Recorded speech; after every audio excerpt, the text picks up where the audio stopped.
Hello everyone, I hope you are well. तो JSSC Jharkhand staff selection commission की ओर से टेक्निकल वैकेंसी के लिए यहाँ पर नोटिफिकेशन जारी की गई है।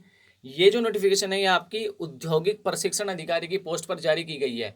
इसमें आईटीआई, पॉलिटेक्निक और बीटेक वाले तीनों कैंडिडेट एलिजिबल है और सभी आईटीआई ट्रेड, सभी ब्रांचेज, चाहे वो डिप्लोमा हो बीटेक हो, के लिए यहाँ पर वैकेंसी अवेलेबल है। और ये काफ़ी अच्छी जॉब है। औद्योगिक प्रशिक्षण अधिकारी की जॉब काफ़ी अच्छी जॉब मानी जाती है। तो आज की इस वीडियो में हम डिस्कस करेंगे इसके एग्जामिनेशन प्रोसेस के बारे में, कौन कौन सी ब्रांच और कौन कौन सी ट्रेड में यहाँ पर वैकेंसी निकली हुई है, साथ ही इसका फॉर्म कब से इसके भरने शुरू होंगे और इसका सिलेक्शन प्रोसेस क्या रहेगा। तो चलिए सबसे पहले डिस्कस कर लेते हैं इसके ब्रांचेस के बारे में। इससे पहले आप जान लीजिए इसका जो फीस रहेगी आपकी एग्जामिनेशन, वो जर्नल और ओबीसी के लिए रहेगी 100 रुपीज़, वहीं SC ST के लिए रहेगी आपकी 50 रुपये। अब बात की जाए अगर किस किस ब्रांच में, किस किस ट्रेड में यहाँ पर वैकेंसी है, देखो यहाँ पे सबसे पहले आपका electrician, fitter, mechanic, general electronics, electronics mechanic, welder. उसके बाद है आपका मैकेनिक डीजल है, सर्वेयर है, मैकेनिक ट्रैक्टर है, प्लम्बर है, रेफ्रिजरेशन एंड एयर कंडीशनिंग है, मशीनिस्ट है, वायरमैन है, मशीनिस्ट ग्राइंडर है, टर्नर है, मैकेनिक मोटर व्हीकल है, ड्राफ्टमैन सिविल है। उसके बाद आपका इंफॉर्मेशन टेक्नोलॉजी है, ड्राफ्टमैन मैकेनिकल है, saving technology, cutting and tailoring है, बेसिक कॉस्मेटोलॉजी है, फैशन डिजाइनिंग एंड टेक्नोलॉजी है, फ्रंट ऑफिस असिस्टेंट है, सीट मेटल वर्कर है, कंप्यूटर ऑपरेटर है, प्रोग्रामिंग असिस्टेंट है, कारपेंटर है। उसके बाद आपका मोल्डर फाउंड्री मैन है, एग्रो प्रोसेसिंग है, सोलर टेक्नीशियन है, इलेक्ट्रिकल है, बिल्डिंग कंस्ट्रक्टर है, mechanic consumer electronics, apply appliances है। उसके बाद smartphone come app tester, weaving technician for silk and woollen fabrication, fruits and vegetable processing, physiotherapy technician. उसके बाद है मैकेनिक 2 and 3 व्हीलर प्रशिक्षण अधिकारी, लिफ्ट एंड एस्केलेटर मैकेनिक। तो ये जो आपकी यहाँ पे ट्रेड दी हुई है आईटीआई की, आईटीआई, बीटेक, पॉलिटेक्निक, तीनों के लिए ही इसके रिलेटिव फील्ड से यहाँ पर आप अप्लाई कर सकते हैं। जैसे फीटर, टर्नर, मशीनिस्ट, मैकेनिकल वाले अप्लाई कर सकते हैं और फीटर वाले अप्लाई कर सकते हैं। तो उसी प्रकार से इलेक्ट्रीशियन में इलेक्ट्रिकल वाले अप्लाई कर सकते हैं जिन्होंने बीटेक और डिग्री आपकी इलेक्ट्रिकल से किया। उसके लिए क्या आपका एजुकेशनल क्राइटेरिया रहेगा उसके बारे में यहाँ पर डिस्कस करेंगे।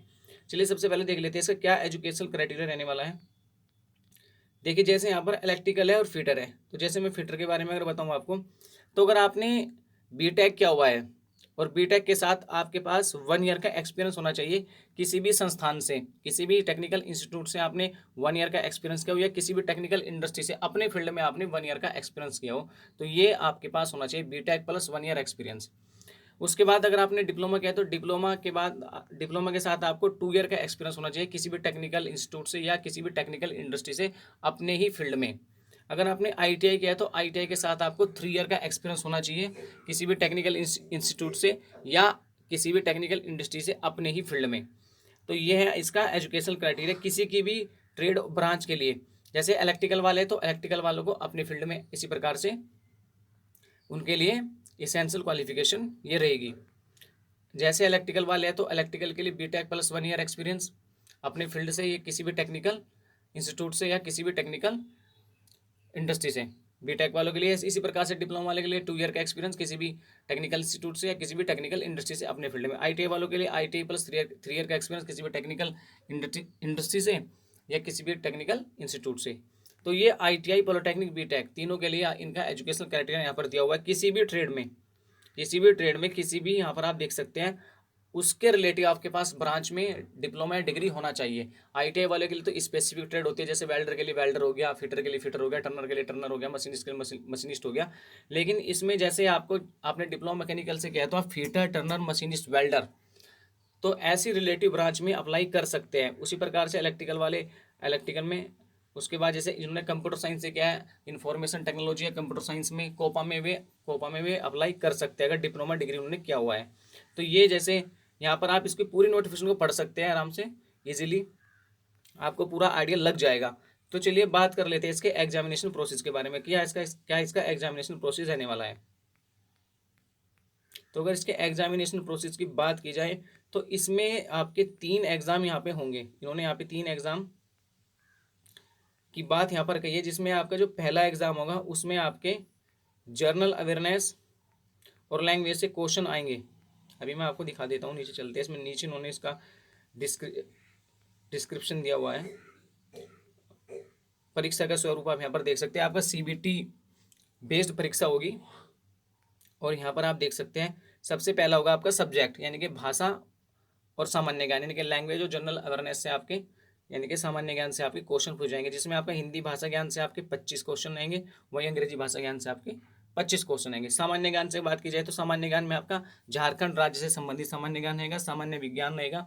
झारखंड राज्य से संबंधित सामान्य ज्ञान में 30 क्वेश्चन रहेंगे, सामान्य विज्ञान में 10 क्वेश्चन रहेंगे, सामान्य गणित में 10 क्वेश्चन रहेंगे, मानसिक क्षमता ज्ञान से आपके 10 क्वेश्चन रहेंगे और कंप्यूटर ज्ञान से भी आपका 10 क्वेश्चन रहेंगे। अगर बात की जाए इसके दूसरे विषय की यानी कि दूसरे पेपर की, यानी कि फर्स्ट पेपर में तो आपका था भाषा एवं सामान्य ज्ञान, और सेकंड पेपर में आपका रहने वाला है विषय, यानी कि कोई भी भाषा आपको यहाँ पर चूज करनी है और उस भाषा से आपको एग्जाम देना होगा, चाहे वो जैसे इसमें आप इन्होंने भाषा को मेंशन किया हिंदी, अंग्रेजी, उर्दू, संथाली, बंगला, मुंडारी, ठीक है, खड़िया, ठीक है, कुड़ुखू, ठीक है, उरांव, कुरमाली, खुराड़ा, नागपुरी, पंच परगनिया, उड़िया, संस्कृत में से किसी भी एक भाषा को आपको चूज करना है और फिर आपको उस भाषा का एग्जाम देना पड़ेगा। उसमें 100 क्वेश्चन आएंगे, यहाँ पर इन्होंने स्पष्ट तौर पर लिखा हुआ है। अब जो आपका तीसरा पेपर होगा, तीसरा पेपर आपका टेक्निकल का होगा, यानी कि जो आपका रिलेटिव फील्ड है, जो आपकी ब्रांच है, उससे रिलेटेड यहाँ पर क्वेश्चन पूछ जाएंगे। जैसे आईटीआई वालों के लिए ट्रेड से रिलेटेड, वहीं डिप्लोमा और बीटेक वालों के लिए उनकी ब्रांच से रिलेटेड यहाँ पर क्वेश्चन पूछे जाएंगे। लेकिन ये जो एग्जाम होगा, इन्होंने यहाँ पर स्पष्ट तौर पर लिखा हुआ है, ये जो एग्जाम होगा आईटीआई के सिलेबस पर आधारित होगा। जैसे फीटर के लिए फीटर वाले इलेक्ट्रिक फीटर, जैसे फीटर है, इलेक्ट्रिशियन है, इलेक्ट्रॉनिक्स है, तो आईटीआई बेस्ड पे जो उनका सिलेबस है उसके आधार पर ही पेपर सेट किया जाएगा। पर यहाँ पर डिप्लोमा डिग्री की बात की गई है तो क्वेश्चनों का लेवल थोड़ा सा बढ़ सकता है, यानी कि मॉडरेट टू हार्ड क्वेश्चन आपके लेवल के रह सकते हैं।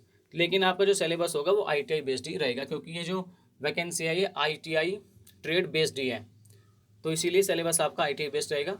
लेकिन क्वेश्चनों का लेवल यहाँ पर बढ़ सकता है, यानी कि मॉडरेट टू हार्ड रह सकता है, क्योंकि बीटेक और पॉलिटेक्निक और बीटेक वाले कैंडिडेट इसमें अप्लाई करेंगे, इसीलिए, क्योंकि वे दोनों कैंडिडेट इसमें इजिबल है। अगर बात की जाए इसका फॉर्म कब से भरने शुरू किए जाएंगे, तो फॉर्म के बारे में आपको बता दूं, तो फॉर्म इसके आपके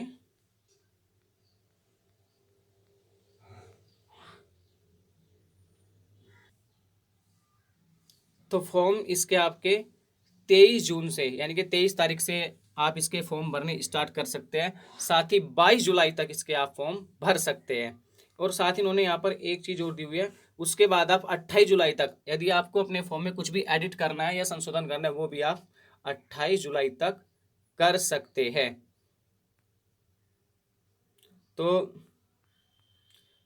आप यहाँ पर देख सकते हैं ये वैकेंसी काफ़ी अच्छी वैकेंसी है तीनों ही कैंडिडेट्स के लिए जिन्होंने आईटीआई, पॉलिटेक्निक, बीटेक किया हुआ है, तो आप इसमें अप्लाई ज़रूर करिए। तो ये थी स्टूडियो में कुछ जानकारी। तो आज की वीडियो में बस इतना ही, तब तक के लिए wish you all the best, thank you.